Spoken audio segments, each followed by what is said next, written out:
masuki acara selanjutnya, yaitu pembacaan ayat-ayat suci Al-Quran yang akan dibacakan oleh ananda kita Miftahul Khair. Kepada ananda Miftahul Khair, waktu dan tempat kami persilakan.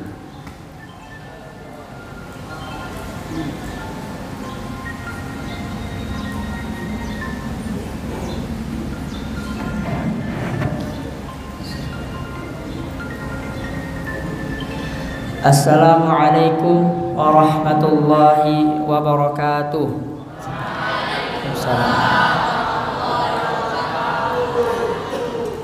A'udzu billahi minasy syaithanir rajim.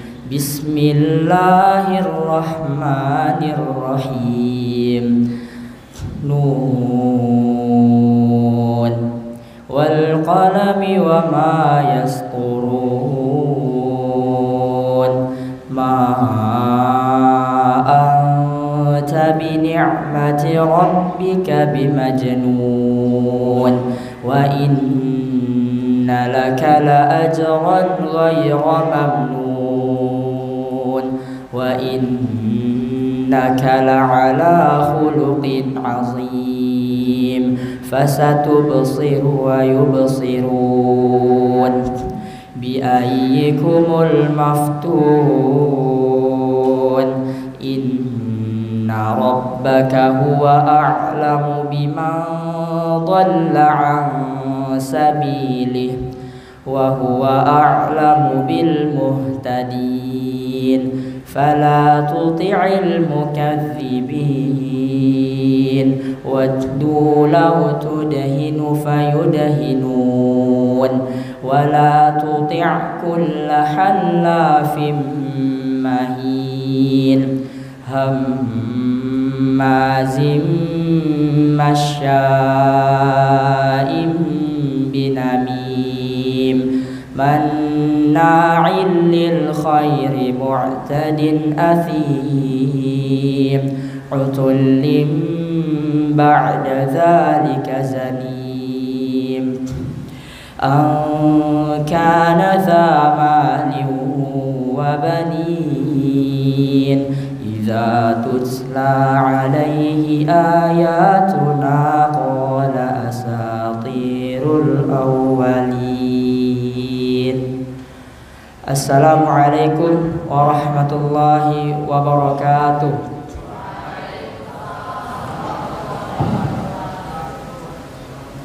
Alhamdulillah, jazakumullah khairan, kami ucapkan kepada ananda Miftahul Khair. Mudah-mudahan kita yang mendengarkan firman-firman Allah Subhanahu wa taala mendapatkan rahmat dari Allah Subhanahu wa taala. Para hadirin dan hadirat yang dimuliakan Allah Subhanahu wa taala, kita masuk di acara yang ketiga, yaitu kata sambutan mudir Ponpes Jabarul Islami kepada Ustaz Muhammad Shalih MPD. Waktu dan tempat kami persilakan.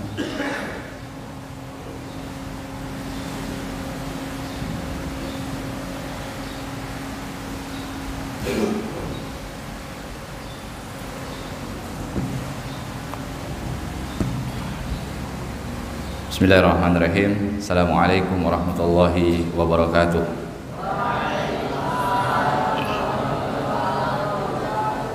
Alhamdulillahi wa kafa, wassalatu wassalamu ala rasulillahi mustafa wa ala alihi wa ashabihi wa man walah wa la hawla wa la quwwata illa billahi ma ba'd.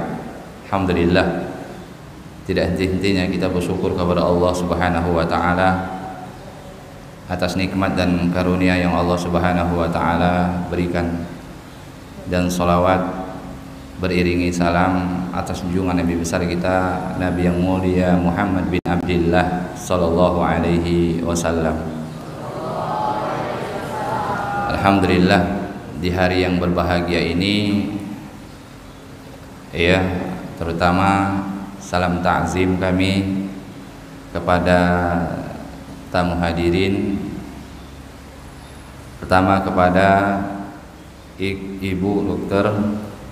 Haji Epi Elvina Kasih Pakis yang telah hadir, jazakallahu khairan, bisa hadir kedua kali di ma'had kami ini Jabal Uhud, karena kami bersyukur dan berbahagia karena berapa kali kita ketemu ya Kabid Pakis ini ya. Kemarin juga kita berkumpul di pondok Bapak Zulkarnain.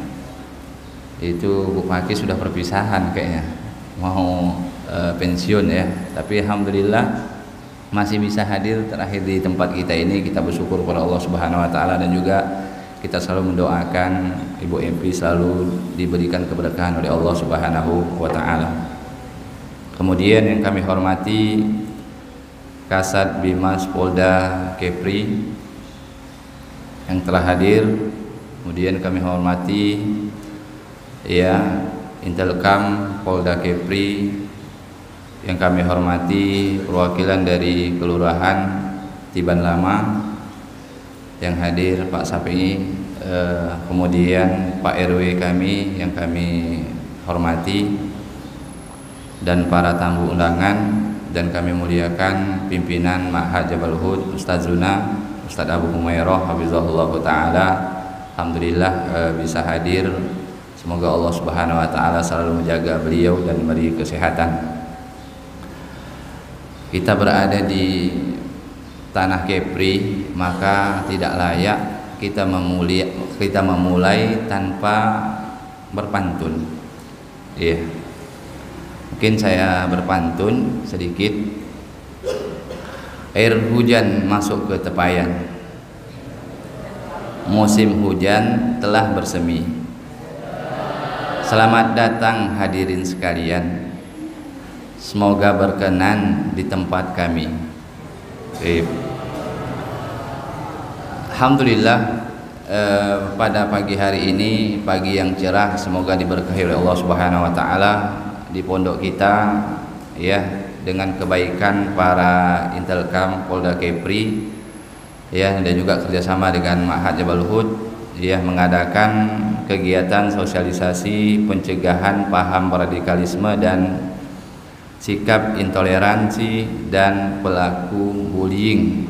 Ini alhamdulillah kita sangat bergembira dan berbahagia, dan kita mengucapkan ribuan terima kasih kepada Intelkam Polda Kepri. Semoga Allah membalas kebaikan, karena betul ya, karena agama kita adalah agama Islam rahmatan lil alamin ya, rahmat bagi seluruh alam, apalagi sama makhluk hidup ya.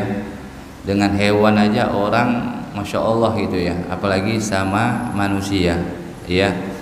Bahkan ada kisah seorang wanita yang dimasukkan ke dalam surga disebabkan memberi seekor anjing minum ya, apalagi dengan sikap yang tidak intoleran atau radikal. Ini Masya Allah ya. Alhamdulillah kegiatan di sini nanti anak-anak sekalian, santri sekalian, mohon dicatat ya. Semoga Allah Subhanahu wa taala menjauhi kita dari paham-paham yang tidak diinginkan seperti radikal, intoleran, dan bullying ya. Ini tidak kita inginkan terjadi di pondok. Dan alhamdulillah kegiatan ini untuk apa? Untuk mencetak generasi robani, generasi yang masa depan, yang cerah, yang hebat, yang paham betul-betul, memiliki sikap yang rahmatan lil alamin ya. Jadi santri sekalian, nanti ya kegiatan ini mungkin belum tentu kita bisa ya mengadakan lagi, karena kita tidak tahu ke depan ya. Jadi ada kesempatan, maka betul-betul harus diperhatikan ya. Jadi kami mengucapkan ya jazakumullah khairan kepada Intelkam Polda Kepri yang bersama-sama ya membuat sosialisasi kegiatan ini. Semoga bermanfaat di pondok kami ini. Dan sebagaimana kata Nabi sallallahu alaihi wasallam, la yashkurullah ma yashkurun nas. Tidak dikatakan bersyukur kepada Allah orang yang tidak berterima kasih kepada manusia, maka kita selalu berterima kasih kepada orang yang telah berbuat baik kepada kita. Mungkin hanya sedikit itu yang dapat saya sampaikan, karena nanti ada pimpinan pondok yang lebih luas berbicara tentang ya, dan juga dari Kasat Bimas Polda Kepri nanti lebih menjelaskan tentang berkaitan tentang apa yang menjadi sosialisasi pada hari ini. Mungkin itu aja dari saya selaku mudir pondok. Sekali lagi mengucapkan ribuan terima kasih kepada hadirin yang hadir. Semoga Allah Subhanahu wa taala membalas kebaikannya. Mungkin itu aja. Assalamualaikum warahmatullahi wabarakatuh.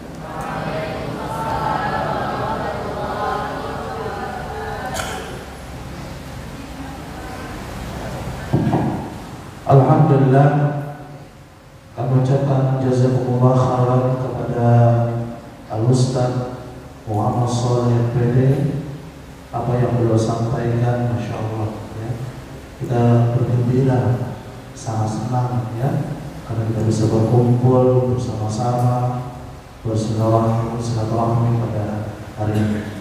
Bapak Ibu yang dimuliakan Allah Subhanahu wa taala, kita masuki acara yang keempat, yaitu kata sambutan dari Kepala Kementerian Agama Kota Batam yang diwakili oleh Dr. Anda Hajah Wan Evi Empina ya.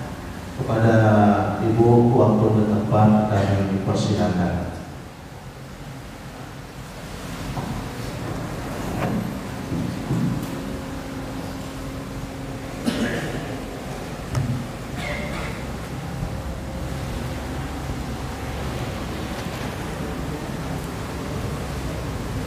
Udah sarapan belum? Habis tegang banget nih, lapar apa ngantuk atau apa gitu ya.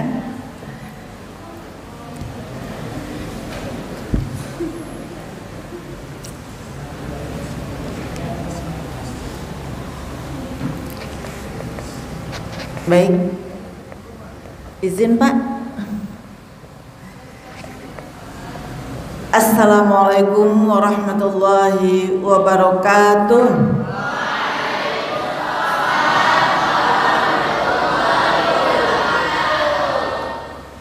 A'udzu billahi minasyaitonir rajim.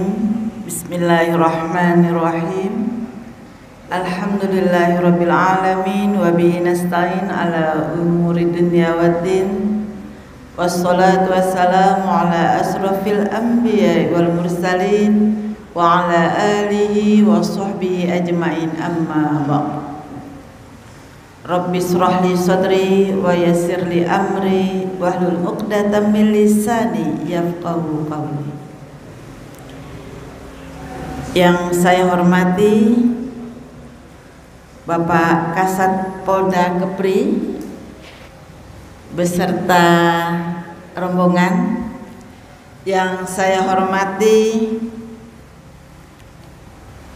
pimpinan Pondok Pesantren Jabal Uhud Bapak Sederajat, yang saya hormati Bapak Lurah Tiban Lama yang mewakili, yang saya hormati Bapak Mudir Pak Yai Soleh, kemudian sini ada Pak RT, Pak RW ya. RT tak ada, adanya RW. Bagus. RW berapa nih Pak? RW 8 10. Dan yang saya hormati Ustazah Pondok Pesantren Jabal Uhud yang sama-sama kita cintai,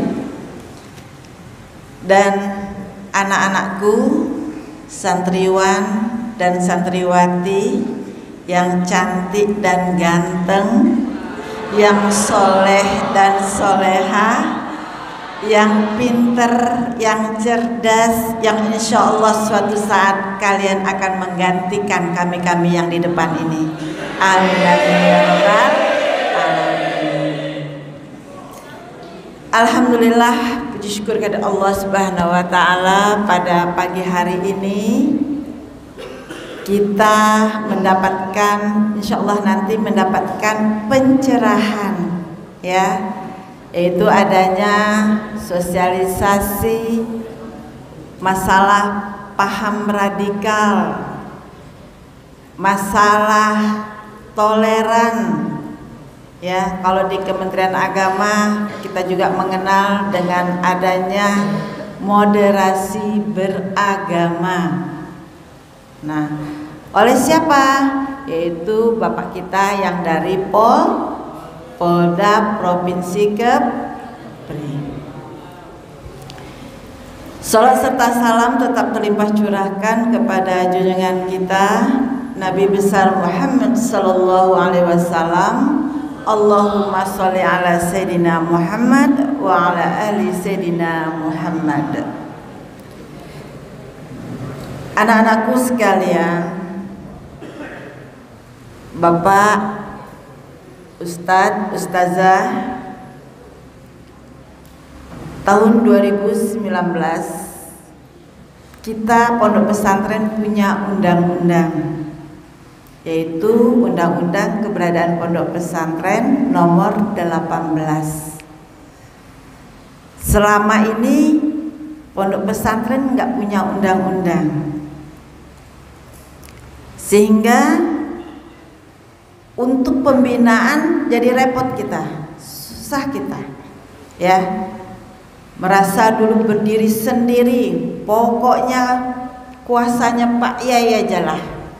Mau diapain ini pondok, ya.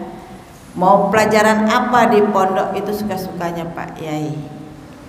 Namun setelah adanya undang-undang, maka kami dari pihak pemerintah, baik itu di Kementerian Agama, baik itu di Polda, maupun dari pemerintah daerah, ini perlu mendukung pendidikan yang ada di pondok pesantren, termasuk mensosialisasikan paham radikal.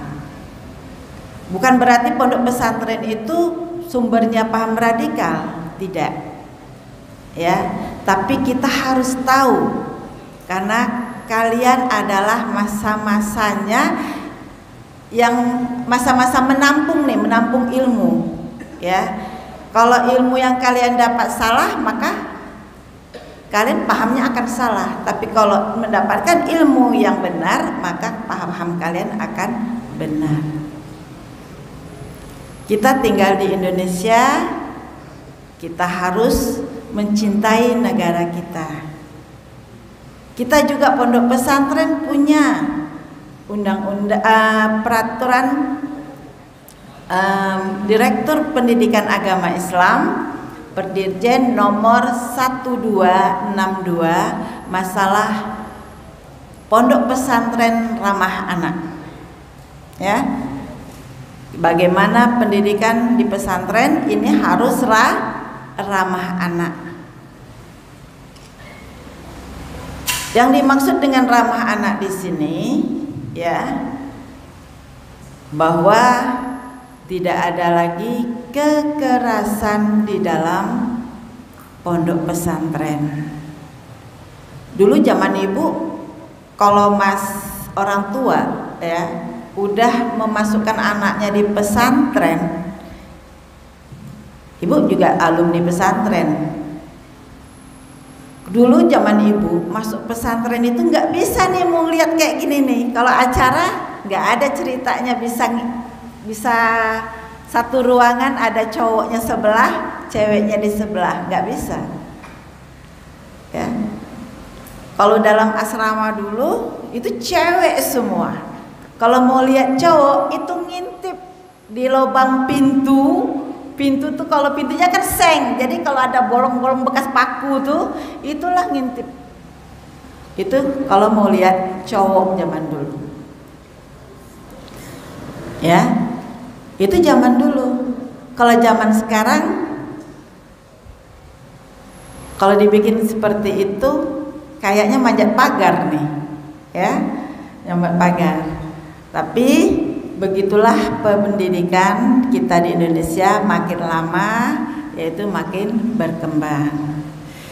Dan kemudian semakin banyak juga ilmu pengetahuan yang kita dapat. Zaman ibu dulu matematika itu tidak ada. Tapi pondok yang tempat ibu belajar ini mempelajari matematika. Dulu kalau ditanya sama masuk pesantren, karena saya hobinya matematika, saya waktu masuk pesantren saya tanya, di sini ada pelajaran matematika enggak? Enggak ada, cuma berhitung, tambah dan kurang. Itu aja pelajarannya. Enggak ada kali-kalian, tidak ada. Adanya tambah dan kurang. Akhirnya enggak mau saya masuk pesantren itu. Saya cari pondok pesantren yang belajar matematika, yang belajar semua mata pelajaran yang ada di sekolah umum, yang ada mata pelajaran agama, dan ada mata pelajaran yang ada di sekolah umum. Karena anak kepri satu-satunya di zaman itu tahun 80 itu yang mondok di pesantren di Jawa itu baru saya, ya, tahun 80. Dan ini Batam belum ada. Tapi alhamdulillah sekarang Batam sudah banyak pondok pesantren dan banyak ragamnya pembelajarannya.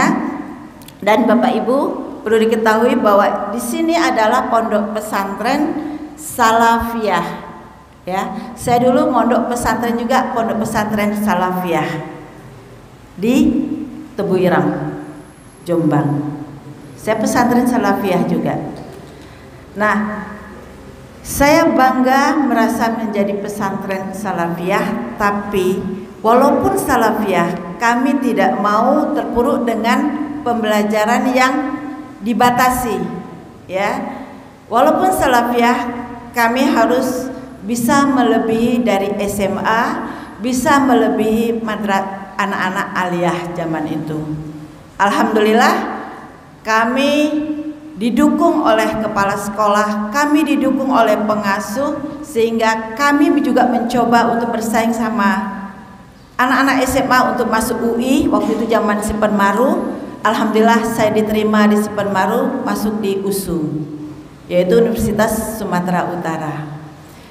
Suatu kebanggaan bagi saya, kenapa? Karena di saat itu di dalam satu ruangan hanya saya anak satu-satunya dari pesantren yang lulus Sipenmaru. Bangga nggak waktu itu? Pastinya saya bangga. Tepuk tangan dong. Nah, saya ingin juga seperti itu anak-anak sekarang, ya. Anak-anak harus punya cita-cita yang tinggi. Bisa jadi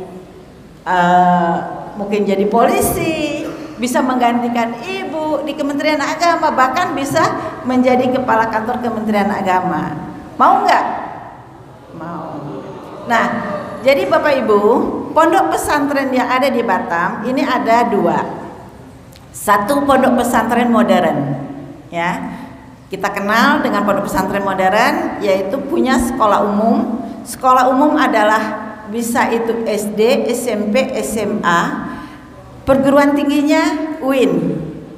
Kemudian ada juga di dalamnya sekolah umum MI, MTS, aliyah, perguruan tingginya UIN. Dan kalau yang umum ini perguruan tingginya di umum banyak, ya. Tapi kalau kita di PPS ini kita ada tingkat TK-nya adalah PAUD Q, tingkat TK. Kemudian ada ULA tingkat SD, ada WUSTO tingkat SMP, dan ada Ulia tingkat SMA. Ada perguruan tingginya yaitu Mahat Ali. Nah, pembelajaran 70% ini pendidikan agama, untuk PPS, kemudian 30% adalah umum. Oleh karena itu kita jangan kaku Pak, 30% umum jangan kaku. Karena anak-anak ini beradanya di dalam pondok, kita kembangkan mereka Pak. Ya, kita kembangkan mereka. Karena saya merasa dulu saya kalau nggak dibantu sama guru-guru saya dulu, ustadz-ustadz saya dulu, saya mungkin nggak berkembang. Kita mungkin buta juga Pak.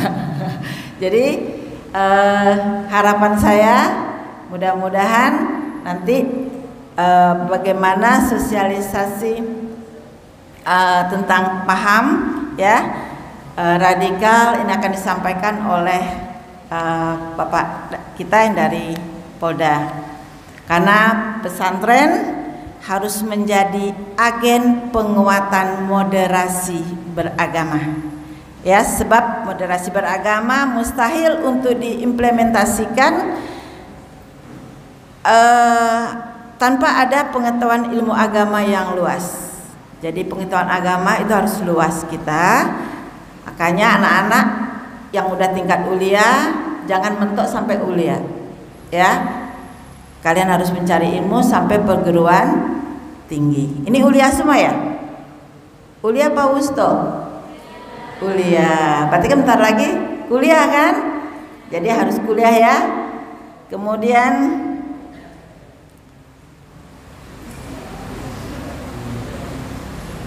moderasi beragama ya, sedikit saya sampaikan apa sih moderasi beragama? Kok diharapkan kepada anak-anak kita?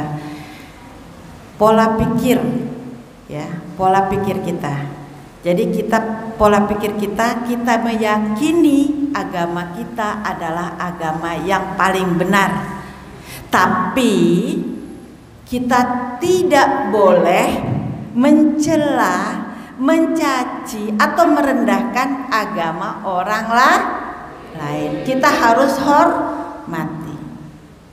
Ya, itu kita tanamkan bahwa keyakinan kita ya, keimanan kita tetaplah pada agama kita, yaitu agama Islam. Kita mengikuti sunnah Rasulullah, kita mengikuti ajaran dari Rasulullah, Nabi kita, Nabi besar Muhammad Sallallahu Alaihi Wasallam. Pedoman kita Al-Quran dan hadis. Nah itu kita yakini. Tapi kita tidak boleh mengecas bahwa orang yang beragama lain itu ahli neraka, kita bilang di depan mereka. Nggak boleh seperti itu ya, kita harus menghormati juga agama orang lain. Kita harus juga menghormati budaya orang lain. Kalau lihat sesajen di depan kita, jangan kita tendang. Itu mungkin itu budaya orang ya. Kalau kita cukup kita menghindari, menghargai budaya orang lain. Itu namanya kita berpikir secara moderasi. Toleransi, kita membantu, itu sikap kita. Ada teman di jalan pas atau orang lain di jalan tabrakan, kita langsung nolong. Nggak perlu kita nanya-nanya lagi agamanya apa. Ya, ada nggak kayak gitu? Pas nolong orang kita nanya agamanya dulu. Nggak ada kan? Kita tolong dulu. Oh bukan Islam, kita nggak mau menolong. Nggak boleh seperti itu. Itu berarti sikap kita bukan sikap toleran. Ya, jadi sikap sama moderasi beragama ini saling berkaitan. Ya anak-anak ya. Nah, nanti bagaimana sih toleran kayak apa sih? Nanti akan disampaikan oleh Bapak kita dari Polda. Oke ya? Mungkin itu aja dari saya. Oh ya, sekali lagi Ibu tinggal menghitung hari. Mulai 1 Desember saya pamit. Saya tidak bertugas lagi sebagai PNS di Kementerian Agama Kota Batam. Saya memasuki masa pensiun. Karena pensiun saya di usia 58 tahun.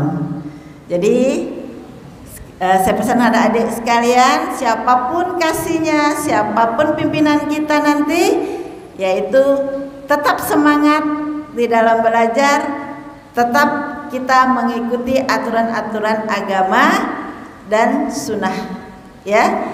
Dan harapan kami mudah-mudahan suatu saat kalian akan menggantikan kami. Terima kasih. Akhirnya dari saya, apabila ada kata-kata yang salah, saya mohon dimaafkan. Apabila ada sikap saya yang salah juga mohon dimaafkan. Akhirnya dari saya, wabillahi taufiq wal hidayah. Wassalamualaikum warahmatullahi wabarakatuh.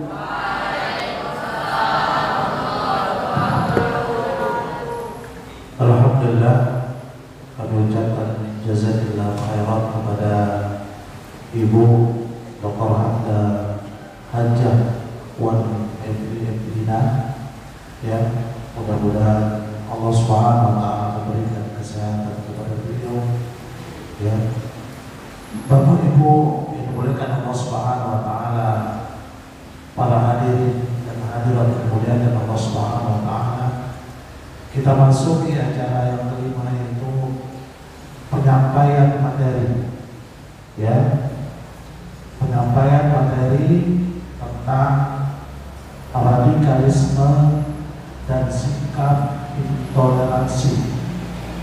Ini penyampaian dari Bapak Aifda Gugun, Subdit Dirnas Polda Kepri. Kepada Bapak, waktu dan tempat kami persilakan. Tolong saudara sekalian dicatat, ya.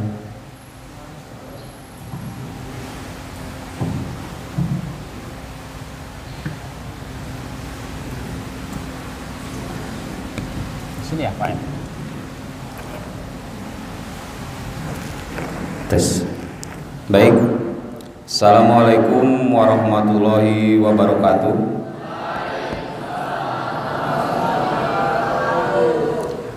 Yang saya hormati pimpinan Pondok Pesantren Jabal Uhud, Ustadz Abu Humairah. Yang saya hormati Ibu Dr. Anda Haji Evi Elpina dari Kementerian Agama. Yang saya hormati Bapak Lurah Tiban Lama yang diwakili oleh sama Pak Safi'i. Yang saya hormati juga Bapak RW 008 Tiban Lama. Yang saya hormati seluruh tamu undangan yang hadir pada pagi hari ini. Juga kepada adik-adik kami, santriwan santriwati Jabal Uhud, selamat pagi, salam sejahtera bagi kita semua. Izinkan saya memperkenalkan diri. Tadi sudah disampaikan sama moderator bahwasannya nama Gugung Guminda, pangkat Aibda. Sekarang jabatan di Subdit Tipsos Polda Kepri. Mohon izin Bapak Ibu sekalian, adik-adik, berdasarkan surat yang kami terima per tanggal kemarin, kami diminta untuk menjadi narasumber tentang bullying dan penyalahgunaan narkoba. Tetapi tadi saya dengar juga saya diminta untuk memberikan materi tentang toleran, intoleran, dan paham radikalisme. Tapi nggak apa-apa, saya akan coba. Tapi sebelumnya saya memohon maaf apabila dalam penyampaian ada yang dirasa kurang. Saya mohon maaf terlebih dahulu. Bapak Ibu, adik-adik sekalian, saya biasanya ngomong sambil berdiri nih. Atau saya nggak usah pakai pengeras suara, nggak apa-apa. Oh ada ya?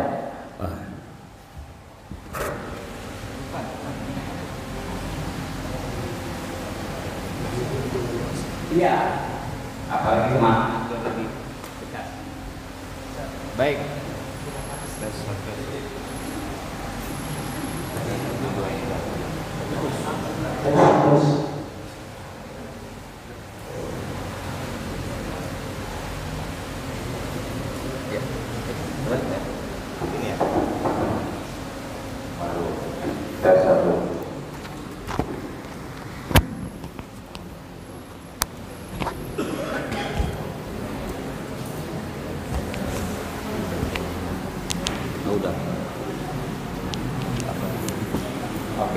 Mohon maaf Pak. Bisa Pak ya? Mohon maaf. Baik. Terima kasih Bapak. Baik adik-adik, tadi saya dapat bisikan katanya dari bapak-bapak kita komandan dari intelijen sudah ada memberikan materi tentang intoleransi, radikalisme sudah? Sudah atau belum? Oh belum, baik. Kita bahas sedikit-sedikit lah ya. Masalah intoleransi, radikalisme, bahaya penyalahgunaan narkoba dan bullying. Gimana, setuju ya? Setuju ya? Gak lama-lama kok, kita sampai azan maghrib aja. Nah. Enggak lah ya, paling 1 jam paling lama. Nanti di akhir acara, di akhir pembicaraan kita, saya harap ada adik-adik dari santriwan santriwati untuk memberikan feedback, tanya apapun itu yang terkait dengan materi yang saya sampaikan. Setuju ya? Baik, Bapak Ibu, adik-adik sekalian, terkait masalah intoleransi atau paham radikalisme. Panjang ya? Bisa jungkir balik ke sana kemari Pak ya. Adik-adik, ini yang perempuan dulu saya tanya. Radikalisme, paham radikalisme. Siapa yang bisa menyebutkan definisi kata-kata itu? Apa sih yang dimaksud dengan paham radikalisme? Ayo, 1 orang. Angkat tangan, sebutkan nama, terus jawab. Apa sih yang dimaksud dengan paham radikalisme? Yang laki-laki nanti ada masanya ditanya. Ayo 1 orang. Intoleransi, paham radikalisme itu apa sih maksudnya? Tadi sudah dijelaskan sama Ibu Ajah sedikit bocoran. Nah, jadi kita bisa menyimpulkan paham radikalisme itu apa sih? Ayo, silahkan. Masa nggak ada 1 orang? Silahkan, adik. Adik, silahkan angkat tangan ya. Nggak ada? Mungkin dari yang laki-laki, paham radikalisme itu apa? Intoleran.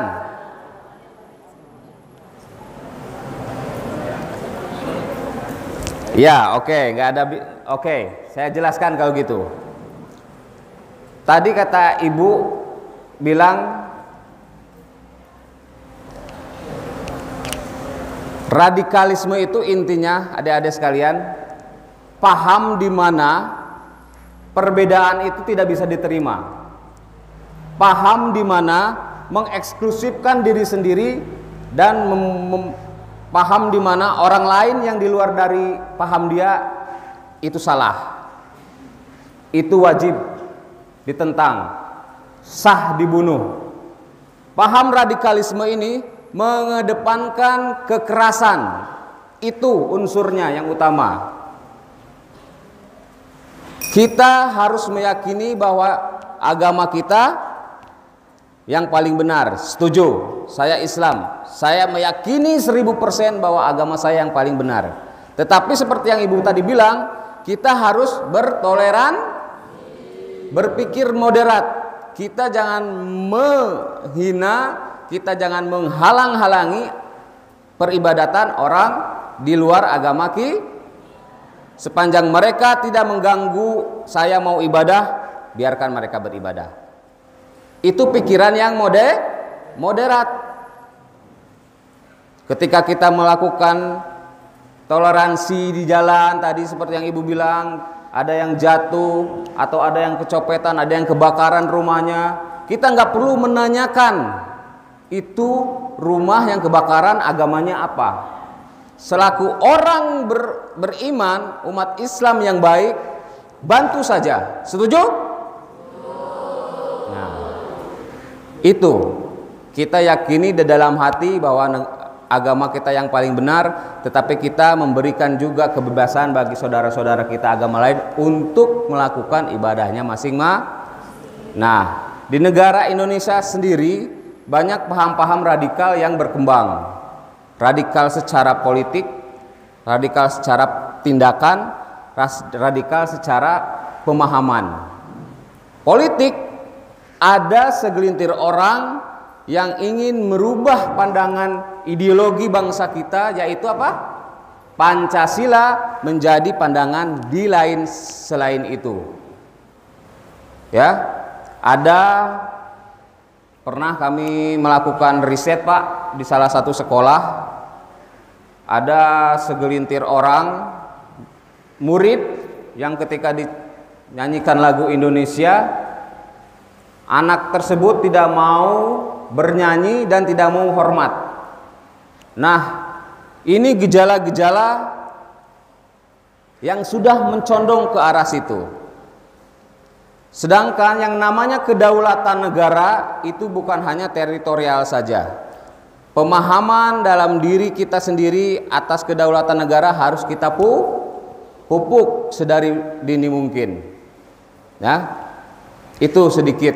Nah, makanya Batam dijadikan salah satu kota yang menjadi atensi dari pimpinan Polri untuk terus memberikan penyuluhan atau pembinaan perihal paham radikalisme ini.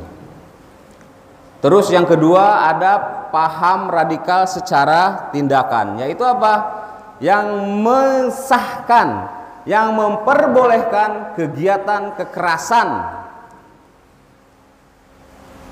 untuk mencapai tujuannya. Contohnya seperti apa Pak? Contohnya nggak usah jauh-jauh lah. Sebentar lagi mau ada pilkada, pencoblosan gubernur dan wali kota. Contohnya nih, misalnya saya orang yang radikal, saya memilih paslon nomor urut 7 misalnya. Yang lain, yang paslon 1 sampai 6 saya anggap musuh.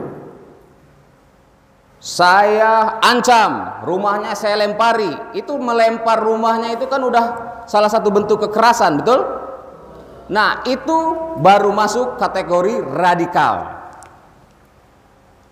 Saya menyebarkan fitnah, paslon 1 sampai paslon 6 itu nggak baik, korupsi misalnya. Itu menyebarkan fitnah yang belum tentu kebenarannya, menyebarkan kebencian, menyebarkan kekerasan, itu baru masuk unsur radikal. Jadi harus kita pahami dulu apa sih itu radikal. Ya. Ciri-ciri orang yang radikal seperti apa Bapak Ibu, adik-adik sekalian? Ya satu itu, yang pertama, memperbolehkan kekerasan. Jadi kalau ada orang, suatu kelompok atau siapapun itu yang memperbolehkan kekerasan, berarti itu orang radikal, orang tidak bertoleransi. Yang kedua, intoleransi. Dia merasa dirinya yang paling eksklusif, yang lain salah, yang lain sah darahnya, halal darahnya katanya. Makanya ada terorisme itu, penggeboman dan lain sebagainya, itulah paham radikal yang sudah akut, bisa dibilang seperti itu. Dia berani meletakkan bom di satu tempat, terlepas itu tempat yang bagaimana dan bagaimana, bukan tanggung jawab, bukan wewenang kita manusia untuk menghakimi sesama manusia di muka bumi, betul? Nah. Terus yang berikutnya, ciri-ciri orang radikal itu selain tidak bertoleransi, selain memperbolehkan kekerasan, orang radikalisme itu eksklusif, cenderung tidak mau bergabung, tidak mau bersosialisasi dengan masyarakat sekitar. Karena dia berpikir dia harus bergabung dengan orang yang sepaham dengannya saja. Orang yang tidak sepaham dengannya itu diperangi sama dia. Ya. Saya harap adik-adik yang di depan saya hilangkan paham-paham, pemikiran-pemikiran radikal. Mari kita bersatu padu memupuk rasa toleransi di antara umat beragama.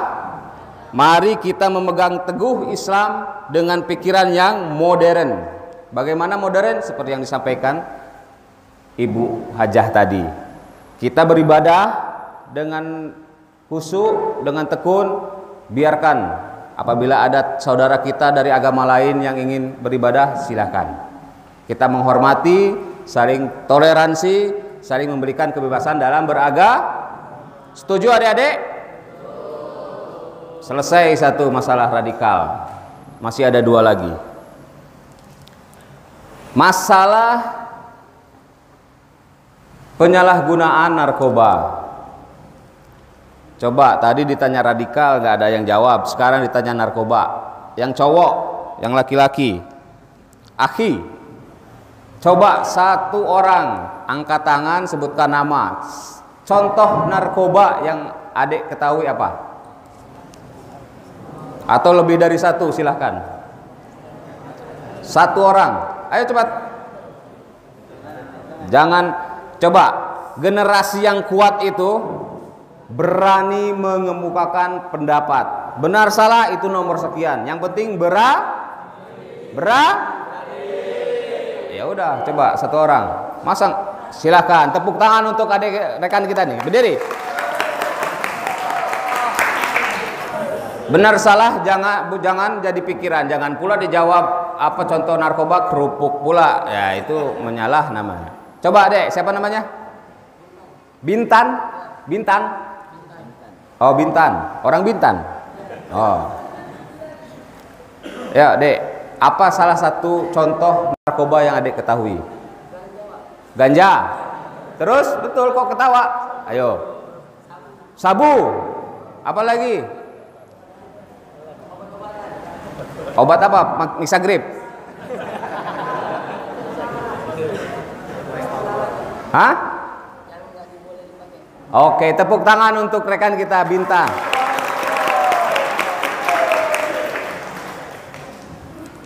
Sekarang yang perempuan, Ukti.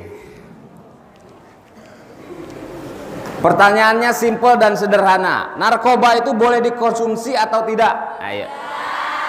Angkat tangan dong, berdiri, jawab. Ayo.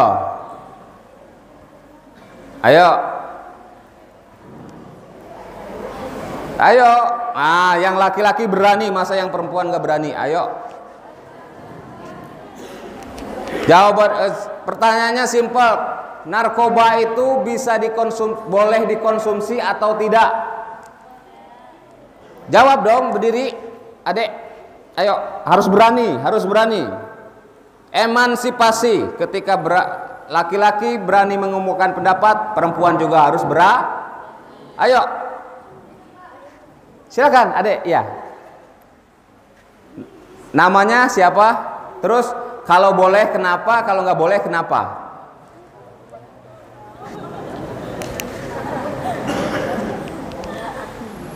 Nama? Agni. Oke. Saya agak budak, aduh. Ini. Iya, De Agni. Boleh atau enggak? Enggak boleh, alasannya?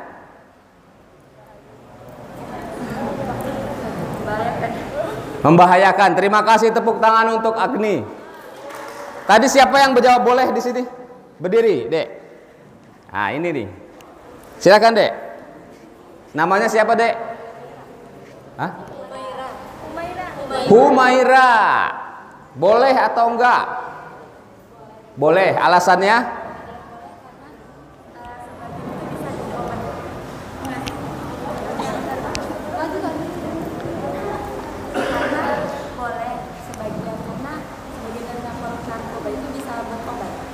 Tepuk tangan yang meriah untuk Humaira. Mana tepuk tangannya? Agni jangan berkecil hati ya. Jawabannya boleh. Saya garis bawahi, jangan dipotong. Nah ini pemahaman yang bahaya, ini pemahaman yang dipotong yang dipenggal-penggal. Jadi narkoba itu boleh dikonsumsi, tetapi hanya demi kepentingan medis atau kesehatan. Ketika kapan kita menggunakan narkoba? Ketika kita dibedah, operasi. Yang laki-laki ketika sunat. Bayangkan kalau sunat gak di anestesi, gak dibius. Kira-kira sakit nggak? Sakitnya tuh di sini. Nah, bayangkan yang perempuan ketika melahirkan gak dibius, kira-kira sakit nggak? Sakit. Nah, disitulah peran medis berjalan. Para dokter memberikan resep untuk pasiennya menggunakan salah satu narkoba, obat bius dalam hal ini morfin atau ya morfin kalau di pembedahan itu. Dengan cara apa? Dengan cara pengawasan yang ketat dari dokter. Bukan juga pasiennya sendiri yang beli di luar terus pakai sendiri, enggak. Narkoba juga boleh digunakan demi kepentingan pendidikan, penelitian laboratorium dan lain sebagainya. Selebih daripada itu, narkoba dilarang. Setuju? Kenapa narkoba dilarang? Satu, merugikan diri sendiri. Agama apapun menentang barang siapa yang merugikan diri sendiri itu ditentang oleh agama. Betul? Apalagi Islam. Betul nggak? Islam paling menentang. Jangankan mengkonsumsi narkoba, mencubit diri sendiri aja nggak boleh. Menyakiti diri sendiri aja nggak boleh. Nah, narkoba itu punya efek yang sangat buruk dari hanya sekedar dicubit. Narkoba itu punya efek yang jahat. Ketika kita menggunakan narkoba, urat saraf kita dipaksa untuk terus aktif. Yang namanya tubuh manusia itu perlu istirahat, perlu sama kayak handphone harus dicas. Tubuh manusia juga seperti itu, perlu tidur, perlu istirahat. Nah, narkoba ini menstimulasi tubuh kita untuk tetap aktif. Gak tidur-tidur 3 hari. Yang namanya sabu itu, orang pengguna sabu itu gak tidur-tidur 3 hari sampai hitam nanti matanya. Gak makan-makan, selera makan hilang. Akhirnya apa? Organ tubuh di dalam pengguna tersebut akan lambat laun hancur. Ya, ketika kita menggunakan narkoba, 3 yang kita hianati. Allah Subhanahu wa taala, Tuhan yang Maha Kuasa, diri kita dan pemerintah. Karena kaitannya apa? Karena ada undang-undang yang mengatur tentang penyalahgunaan narkoba. Yang pertama, Tuhan. Kita mengkhianati Tuhan karena agama apapun melarang untuk menggunakan narkoba demi kepentingan yang salah. Yang kedua, diri kita. Kita mengkhianati diri kita. Kita menggunakan narkoba itu tidak ada untungnya. Sudahlah mahal, merusak tubuh, merusak masa depan. Gak ada yang sukses dari narkoba. Lihat, kawan bapak sendiri yang bermain-main dengan narkoba, akhirnya tanggal bajunya, dimiskinkan sekarang itu. Adik-adik mungkin pernah dengar ada anggota polisi yang bermain narkoba, sekarang menjadi pesakitan. Pekerjaannya dipecat, dikeluarkan dari polisi. Mau pangkat apapun dia, mau backgroundnya seperti siapa dia, sama pukul rata. Malah dihukum lebih berat, karena yang namanya polisi harusnya memerangi. Sekarang pekerjaannya jadi polisi dipecat, dimasukkan pidana penjara lebih berat dari orang yang seharusnya. Terus hasil uang-uang yang diduga transaksi narkoba itu dimasukkan ke tindak pidana pencucian uang TPPU. Jadi dimiskinkan, disita oleh negara. Jadi nggak ada. Kalau kita berurusan dengan narkoba, yang pertama, kalau nggak rumah sakit, ya penjara. Kalau nggak rumah sakit, ya penjara. Kalau enggak, kuburan. Karena apa? Karena narkoba itu dalam istilah dunia narkoba itu ada yang namanya overdosis. Apa itu overdosis, Bapak? Overdosis itu narkoba itu mempunyai efek candu. Tetapi tubuh kita ini diciptakan sama Allah Subhanahu wa taala canggih. Ketika ada benda asing yang masuk ke dalam tubuh kita menyesuaikan. Adik-adik kalau makan mixagrip tiap hari, lama kelamaan mixagrip itu nggak akan ngepek. Begitu juga narkoba. Contoh, saya pengguna narkoba menggunakan Inex. Tahu Inex, ekstasi? Tablet. Ketika saya menggunakan ekstasi, Inex, mungkin selama dalam kurun waktu sebulan itu saya menggunakan ekstasi 1 biji. Wah, mabok. Tubuh kita menyesuaikan, tubuh kita canggih diciptakan oleh Allah. Dalam kurun waktu sebulan itu saya pakai terus. Di bulan kedua, tubuh nggak akan merasakan efek yang sama, kurang. Akhirnya saya tambah 2 biji, pakai 2 terus sama bulan kedua. Tubuh kita tetap menyesuaikan, mengadaptasi. Akhirnya nggak ngepek 2, saya tambah lagi 3. Terus begitu sampai akhirnya saya tambah lagi 6, 7. Nah, ketika pada satu titik tertentu tubuh kita sudah tidak mampu lagi beradaptasi, disitulah namanya overdosis. Tubuh kita sudah tidak mampu untuk beradaptasi, bahan yang jahat tadi masuk, hancurlah organ tubuh kita, mati, meninggal overdosis gara-gara narkoba. Na'udzubillahi min dzalik. Kalau seperti itu kira-kira ditanya-tanya lagi nggak di akhirat? Kalau meninggal gara-gara narkoba? Iya, nggak tahu ya. Saya ngeri kalau ngomong bicara masalah itu. Banyak teman, banyak komandan, banyak rekan-rekan kami di kepolisian yang terjerumus narkoba. Saya harapkan, Bapak harapkan, adik-adik di sini setuju untuk menjauhi narkoba. Setuju?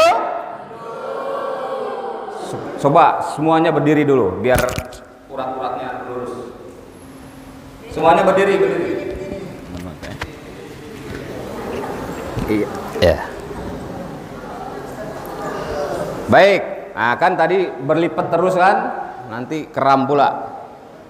Kalau Bapak bilang prestasi, jawabannya apa? Yes, tangan di kepal, tarik dari atas ke bawah. Semuanya teriak. Biar bergetar semua tempat kita nih. Kalau Bapak bilang narkoba, jawabannya apa? No, jangan yes. Jawabannya no. Silangkan tangan di depan dah. Mari kita jadi duta anti narkoba. Pondok Pesantren Jabal Uhud. Prestasi? Wah, kurang keras. Semuanya teriak. Keluarkan energi-energi negatif. Keluarkan semua penyakit-penyakit di dalam perut, di dalam tubuh. Pesantren Jabal Uhud. Prestasi? Narkoba? Tepuk tangan, terima kasih.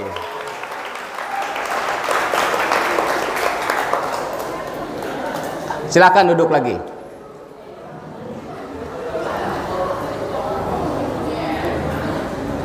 Boleh saya minum dulu ya? Ini. Aduh. Agak seret.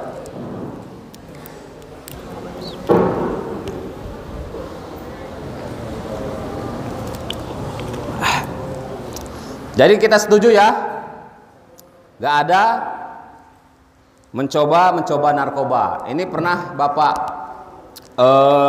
melakukan riset sendiri.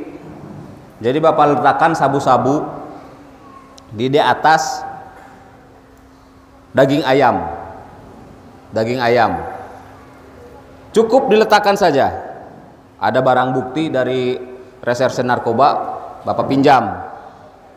Diletakkan di atas daging ayam, disimpan selama 24 jam. Besok paginya Bapak lihat, jadi daging ayam itu bolong, si sabu-sabunya melesak ke dalam. Begitulah jahatnya sabu-sabu atau narkoba itu. Itu baru disimpan aja. Bayangkan kalau dihisap, kalau disuntik, kalau dimasukkan ke dalam darah kita, bahaya. Makanya orang yang narkoba itu rentan dengan segala penyakit, bahkan HIV. Setuju ya menjauhi narkoba? Baik. Sekarang perihal bullying.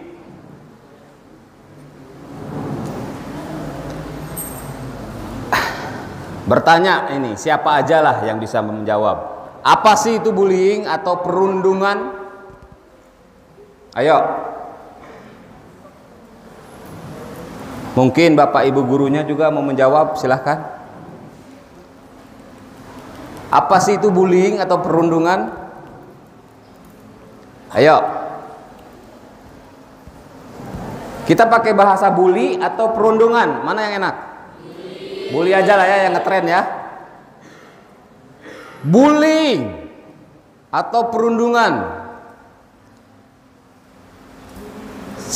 adalah suatu sikap agresif yang dilakukan berulang-ulang yang tujuannya untuk menyakiti baik secara fisik maupun secara psikis. Ulangi. Ya, ini yang pakai peci hitam. Ayo, berdiri, Dek. Apa itu bullying? Ya.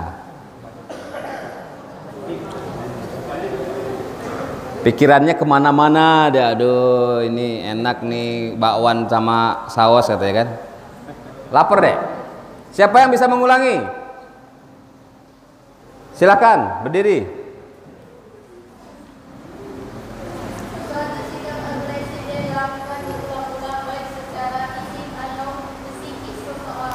Iya, terima kasih. Jadi bullying itu sikap agresif yang dilakukan secara berulang-ulang. Agresif itu apa? Kasar. Bisa secara fisik, verbal, ataupun fisikis. Biasanya bullying ini terjadi di lingkungan pendidikan. Karena apa? Karena di lingkungan pendidikan itu dari berbagai macam latar belakang, background yang berkumpul di satu tempat. Kenapa banyak di tempat-tempat sekolah atau latar pendidikan? Karena di pendidikan ada hierarki, kakak kelas, adik kelas. Biasanya disitulah terjadi bullying. Ya, bullying harus digarisbawahi. Sikap agresif yang dilakukan secara berulang-ulang, yang tujuannya untuk menyakiti. Jadi jangan adik-adik sekalian yang di depan saya ini, kalau ada bapak guru kita, ibu guru kita sedikit menggunakan paksaan, jangan lapor polisi, Pak saya dibully. Bukan begitu, karena unsurnya nggak masuk. Kenapa nggak masuk? Orang bullying itu agresif yang dilakukan secara berulang-ulang, yang tujuannya untuk menyakiti. Tapi kalau bapak ibu guru kita, bukan, tujuannya untuk apa? Untuk mendidik, dan tidak juga dilakukan berulang-ulang. Kalau adik-adiknya nurut, kalau adik-adiknya disiplin, pasti nggak akan seperti itu. Betul nggak? Saya zaman sekolah dulu pakai apa itu? Penghapus, kena jidat, kena kepala, itu udah biasa. Karena saya sadar dulu waktu sekolah bandel, dilempar sama guru ya langsung, iya Pak, iya Bu, diem, nggak ada langsung lapor polisi, Pak saya dibully sama guru itu. Kita menghormati karena guru adalah orang tua kita di sekolah. Kita hormati ustadzah kita di pondok pesantren. Kalau masih sifatnya mendidik, kalau masih sifatnya mendisiplinkan, terima itu. Ya. Kalau sudah keterlaluan dalam hal apa, Pak? Ini kita nggak salah, tapi kita dicari-cari kesalahan. Terus tujuannya bukan untuk mendidik, tujuannya untuk menyakiti, terus dilakukan berulang-ulang, baru itu kita haruslah lapor. Yang penting adik-adik, di antara senior junior, di antara yang tua ke yang muda, jangan ada yang namanya bullying. Bullying itu ada beberapa macam. Secara fisik, contohnya seperti apa secara fisik? Memukul, mencubit, menendang, menjambak, mendorong, mencakar. Mengapa lagi? menampar, menjewer, lain sebagainya. Itu bullying secara fisik, melakukan perundungan secara fisik. Ada kerugian fisik di situ, sakit. Ada juga bullying secara verbal, contohnya menghina, mengejek. Saya sering kena tuh di kantor, dibilangnya gugum gendut katanya. Body shaming, itu bullying atau tidak? Bullying. Jadi jangan kita menghina seseorang atas dasar penampilan fisik. Dibilang kamu katanya keriting lah, kamu kribo lah, jangan. Karena dari situ nanti awalnya sakit hati, nanti timbul clash, timbul pertentangan di antara adik-adik sekalian. Kenapa bullying itu berbahaya di lingkungan pendidikan terutama? Karena bullying dapat menekan psikologi seseorang. Ada penelitian, orang yang sering terkena bullying dengan orang yang tidak terkena bullying, prestasinya menurun. Orang yang sering dibullying, konsentrasi belajarnya turun drastis. Semangat untuk belajarnya jadi hilang. Nah, makanya kami harapkan dari Polda Kepri, adik-adik di depan saya ini tidak ada yang mempraktekkan bullying. Setuju?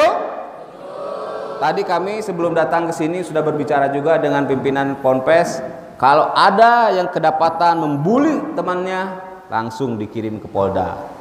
Nginap di hotel Prodeo, mau? Nggak mau. Setuju ya? Tidak ada bullying. Yang ketiga, ada bully secara psikologi. Contohnya seperti apa? Contohnya ketika kita mengesampingkan teman kita, tidak mengikut sertakan dalam kegiatan, itu bully dalam segi mental, psikologi. Contoh, misalnya ada kegiatan olahraga di sini, Pak, anak-anak. Olahraga ada nggak? Contohnya ada kegiatan olahraga, saya ini nggak pernah diajak. Ketika lagi olahraga, misalnya main bola, saya datang bubar langsung. Itu saya merasa tertekan atau tidak? Tertekan. Diajak main ke sana, saya nggak pernah diajak. Ada kumpul-kumpul pengajian di sana, saya nggak pernah diajak. Akhirnya saya tertekan. Itu bully secara psikologi. Bahaya, kesehatan mental tidak kalah bahayanya dengan kesehatan fisik.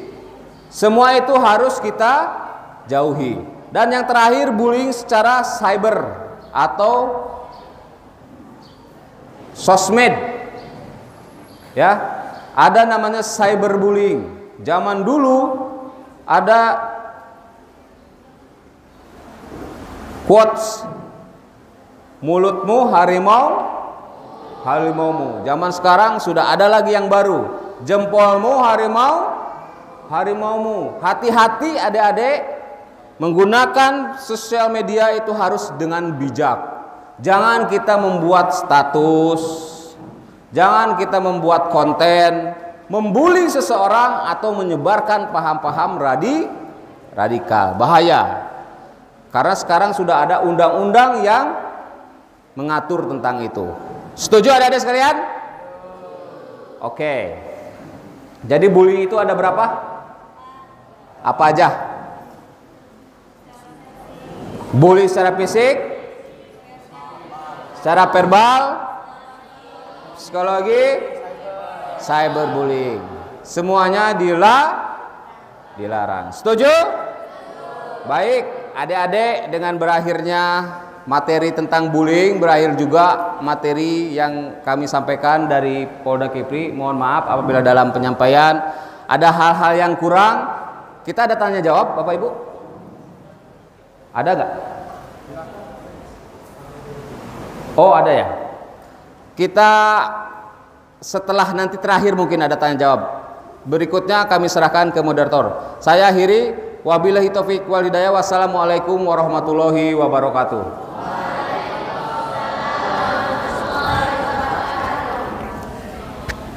Terima kasih.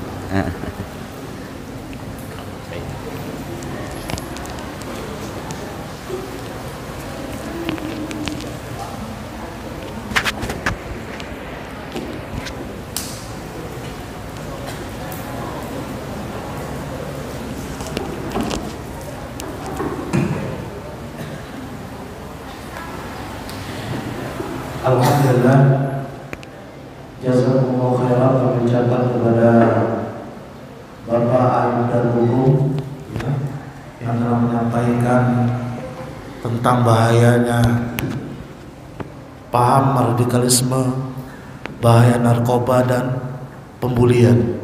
Masya Allah. Kita harapkan kepada santri, santriwati maupun santri ikhwan tidak ada lagi yang namanya kata pembulian. Hadirin dan hadirat dimuliakan Allah Subhanahu wa taala, kita masuki acara yang ke-6. Materi yang kedua. Ya, ini tinjauan dari syariat Islam, tinjauan dari syar'i tentang paham radikalisme dan sikap intoleransi. Kepada Al-Ustaz Ajat Sudrajat, waktu dan tempat kami persilakan.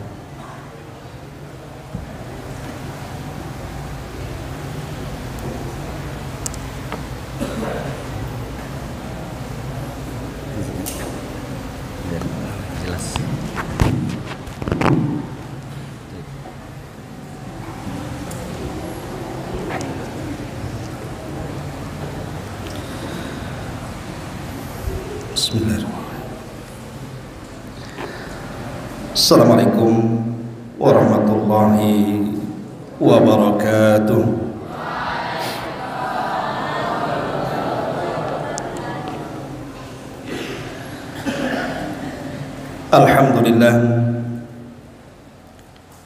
Alhamdulillahilladzi hamdan katsiran tayyiban mubarakan fih kama yuhibbu rabbuna wa yardah.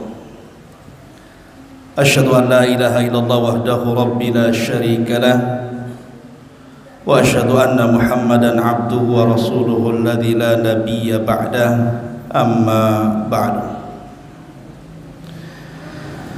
Yang saya hormati Ibu Dr. Hajah Wan Evina Kasipakis Kota Batam beserta rombongan. Yang saya hormati juga Bapak Bin Mas Polda Kepri dan juga Intel Kampolda Kepri beserta rombongan tanpa bisa menyebut nama satu persatu. Kemudian juga yang saya hormati Bapak Lurah Tiban Lama atau yang mewakili dan juga Bapak RT yang sudah sudi kiranya datang ke Pondok Pesantren Jabalul Islami, serta Bapak Ibu sekalian, Ustaz dan Ustazah dan santri-santriku ikhwan akhwat yang semoga di pagi hari ini mendapatkan kemuliaan Allah Subhanahu wa taala. Tentu sebuah kehormatan bagi kami pribadi sebagai mudir dari Pondok Pesantren Jabal Uhud kepada Kementerian Agama dan juga kepada pihak dari Polda, saya berterima kasih sekali karena terus terang saja materi-materi seperti ini juga hampir tidak pernah disampaikan kepada anak-anak karena mungkin juga kurangnya pengalaman dan pengetahuan kami. Tapi secara umum alhamdulillah di Pondok Jabal Uhud kita juga sering memberikan materi kepada santri khususnya tentang terorisme, radikalisme dan juga bullying, karena memang akhir-akhir ini terutama bullying mungkin ya itu kami juga dengar di beberapa tempat terutama di pesantren dan tempat-tempat pendidikan marak. Ya alhamdulillah, mudah-mudahan di Jabal Uhud tidak sampai ke situ. Hadirin dan hadirat yang dimuliakan Allah Subhanahu wa taala. Tadi dari perwakilan Polda, subhanallah, saya ucapkan ribuan terima kasih bisa memberikan pencerahan kepada anak-anak terutama bahaya narkoba dan juga bullying. dan juga dari Kementerian Agama tadi juga memberikan masukan kepada adik-adik sekalian tentang bahaya intoleransi dan juga radikalisme, termasuk dalamnya juga terorisme. Tentu ini komplit sebenarnya kalau adik-adik paham. Karena dalam Islam kita tahu bahwa Allah Subhanahu wa taala berfirman bahwa Islam itu diturunkan kepada Nabi kita Muhammad sallallahu alaihi wasallam sebagai rahmatan lil alamin. Wa ma arsalnaka illa rahmatan lil alamin. Islam ini tidak pernah mengenal radikalisme, terorisme dan yang semacamnya.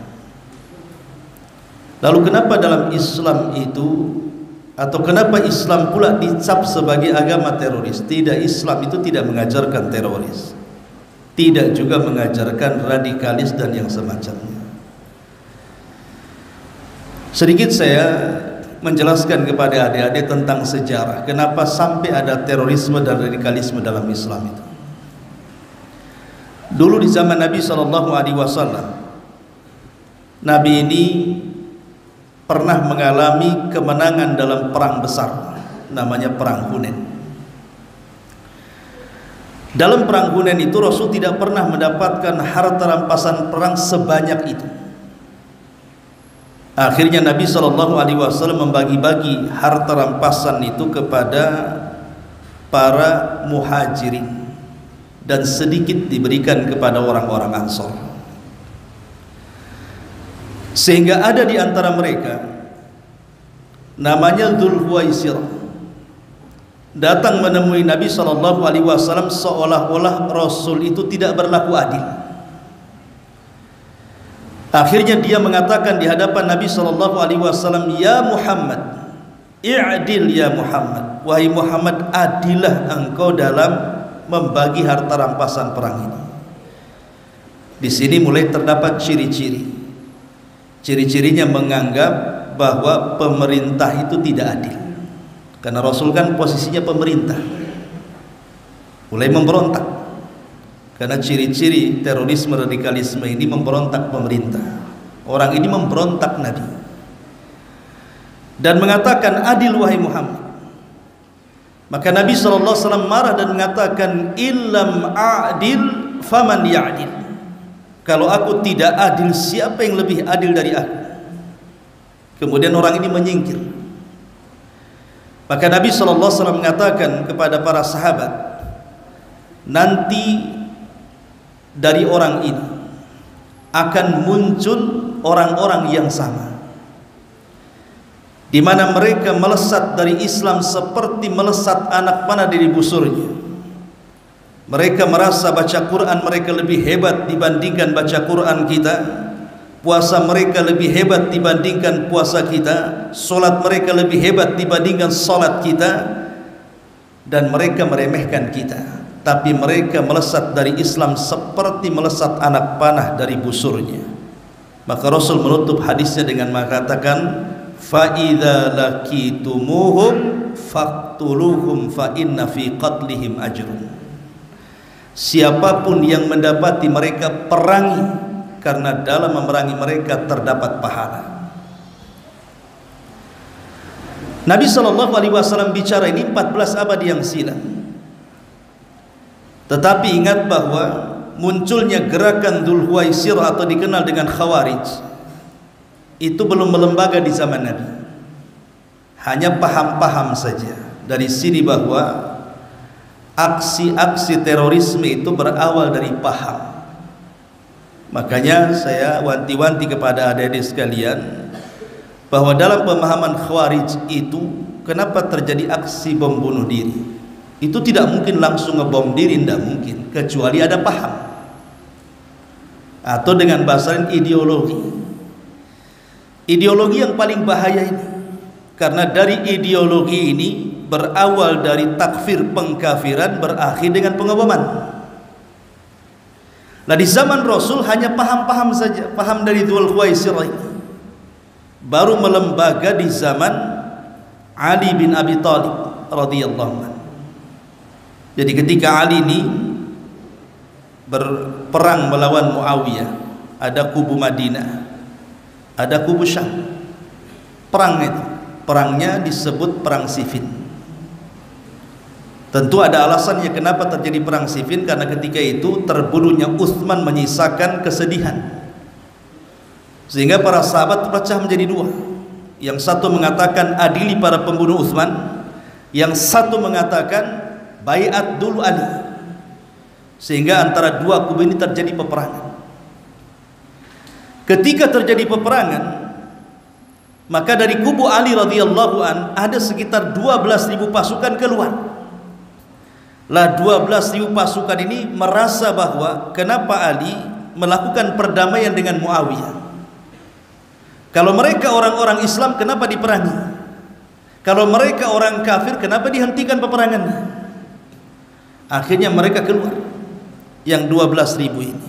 Lah dari 12.000 ini disadarkan oleh Ibnu Abbas menjadi separuh. Lah separuhnya itulah menjadi cikal bakal Khawarij, atau hari ini disebut dengan ajaran terorisme.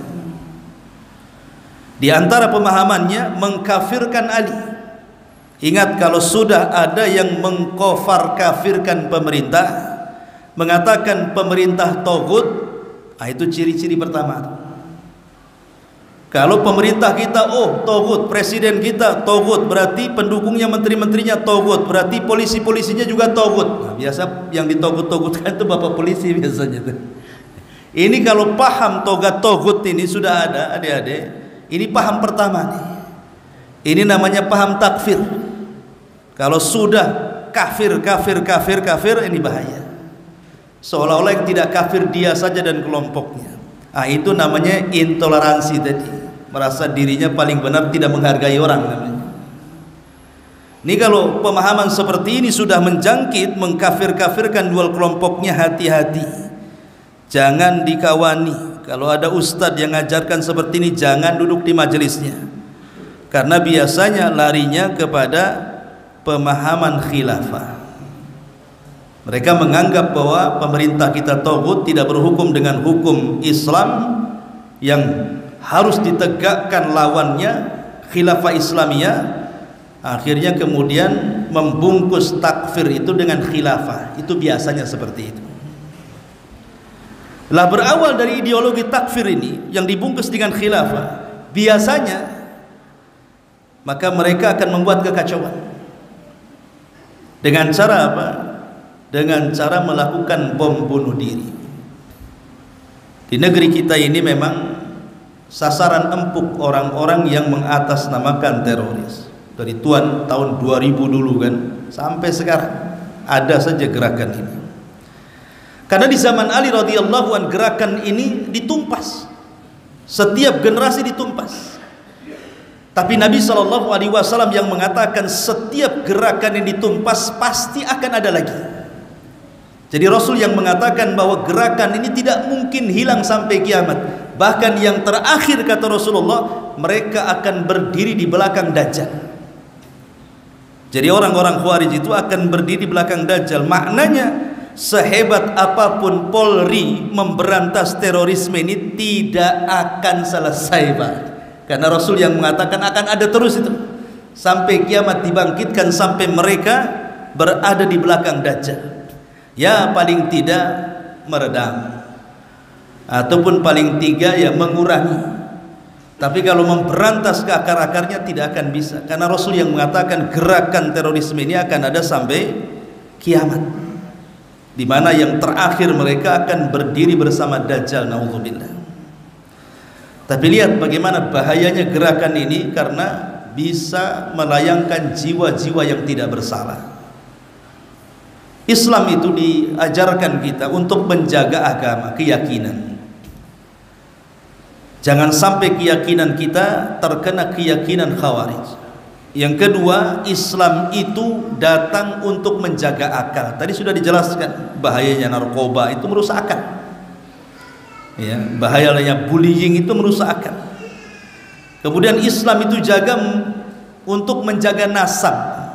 Makanya kenapa Islam melarang berzina, takut nanti lahir anak-anak yang tidak jelas bapaknya. Hati-hati ya.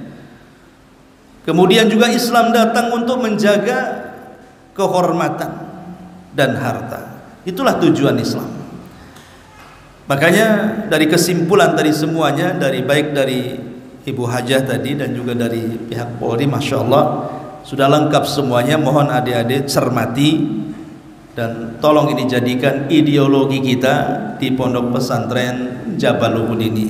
Saya kira tidak berlama-lama karena tadi sudah banyak di ini. Insya Allah kita akan mengadakan deklarasi sebentar biar disaksikan Kemenak dan juga dari Polri. Ya. Tolong adik-adik ikuti ucapan Ustadz ya, dengan semangat untuk menegaskan bahwa Pondok Pesantren Jabal Uhud ini cinta damai, menolak paham radikalisme, intolerisme dan terorisme. Baik, tolong dengarkan, ikuti dan ucapkan dengan semangat. Bismillahirrahmanirrahim. Kurang semangat nampaknya, belum makan kayaknya. Bismillahirrahmanirrahim. Kami Ponpes Jabal Uhud Al-Islami Kota Batam sangat mendukung Polri untuk mencetak generasi yang berakhlak, cinta keamanan, menolak paham radikalisme, terorisme dan intoleransi. Masya Allah, tepuk tangan semuanya. Jazakumullah khairan.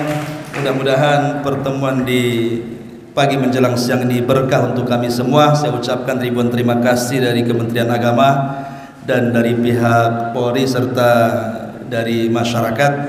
Dan adik-adik sekalian, mudah-mudahan pertemuan kali ini dilindungi oleh Allah Subhanahu wa taala. Mudah-mudahan ada manfaatnya. Subhanallah bihamdika, asyhadu an la ilaha illa anta, astaghfiruka wa atubu ilaik. Wallahu ta'ala alam. Assalamualaikum warahmatullahi wabarakatuh.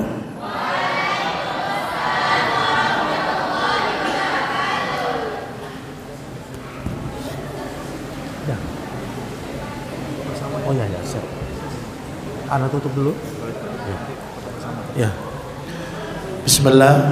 Alhamdulillah kami ucapkan kepada Al-Ustadz Abu Humairah yang telah memberikan kita pencerahan pada pagi hari ini, dan tidak lupa pula kami ucapkan kepada Ibu Hajah Dr. Handa Wan Evi Elvina yang telah hadir pada kesempatan yang berbahagia ini. Kami ucapkan juga terima kasih, banyak terima kasih kepada Ditpinmas Polda Kepri, ya, Intelkam Polda Kepri, dari kelurahan, dari Bapak Lurah, dari RT, RW, tokoh masyarakat. Jadi kita memang mendukung, ya, no radikalisme dan no pembulian. Ya, kita tutup acara ini dengan doa kafaratul majelis. Subhanakallahumma wa bihamdika, asyhadu an la ilaha illa anta, astaghfiruka wa atubu ilaik. Assalamualaikum warahmatullahi wabarakatuh. Foto bersama, ya, foto bersama, foto bersama.